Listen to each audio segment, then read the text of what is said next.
Hello friends, welcome to Ramas Arusuvai kitchen. நம்ம இன்னைக்கு இந்த வீடியோவில் என்ன பார்க்க போகிறோம்னா, ரொம்ப டேஸ்டான ரொம்பவே காரசாரமான பேபிகார்ன் பெப்பர் ஃப்ரை எப்படி செய்யலாங்கிறத பார்க்க போகிறோம். வீடியோக்குள்ளே போகிறதுக்கு முன்னாடி சேனலை ஃபஸ்ட் டைமாக பார்க்குற ஃப்ரெண்ட்ஸ் சப்ஸ்கிரைப் பண்ண மறந்துடாதீங்க. கூடவே இருக்கிற பெல்லைக்கானையும் கிளிக் பண்ணிக்கோங்க. இந்த பேபிகார்ன் பெப்பர் ஃப்ரை செய்கிறதுக்கு நம்ம பேபிகார்னை கொஞ்சம் நேரம் நம்ம நல்லா வேக வச்சு எடுத்துக்கலாம். அதுக்கு ஒரு பேனில் 1 டம்ளர் அளவுக்கு தண்ணி சேர்த்துக்கோங்க. இந்த தண்ணியில் ஒரு அரை டீஸ்பூன் அளவுக்கு உப்பு சேர்த்துக்கலாம். தண்ணி நல்லா கொதிச்ச பிறகு நம்ம நீல வாக்கில் கட் பண்ணி வச்சிருக்கிற பேபிகார்னை சேர்த்துக்கோங்க. இது ஒரு 5 நிமிஷம் மட்டும் அந்த தண்ணியில் இருந்தால் போதும். இப்போ பாருங்கள், தண்ணி நல்லா கொதிச்சிருச்சு. இப்போ நாம் ஆஃப் பண்ணிடலாம். ஆஃப் பண்ணிவிட்டு அந்த பேபிகார்னை நல்லா தண்ணி வடித்து எடுத்து வச்சுக்கலாம். இப்போ ஒரு பேனில் நல்லா பேன் சூடான பிறகு ஒரு 3 டீஸ்பூன் அளவுக்கு எண்ணெய் சேர்த்துக்கோங்க.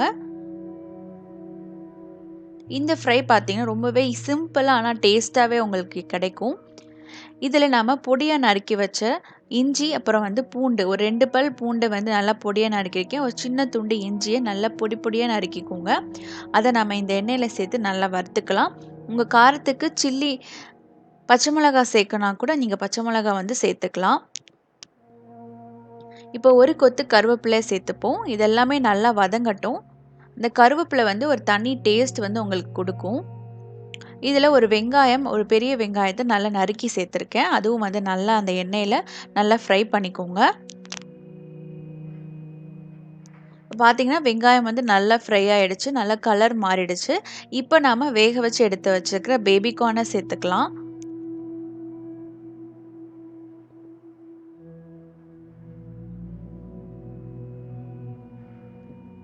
இப்போ இதில் இன்னும் கொஞ்சம் ஒரு அரை டீஸ்பூன் அளவுக்கு உப்பு சேர்த்துக்கோங்க. நம்ம வேகும்போது கொஞ்சம் சேர்த்துருக்கோம்.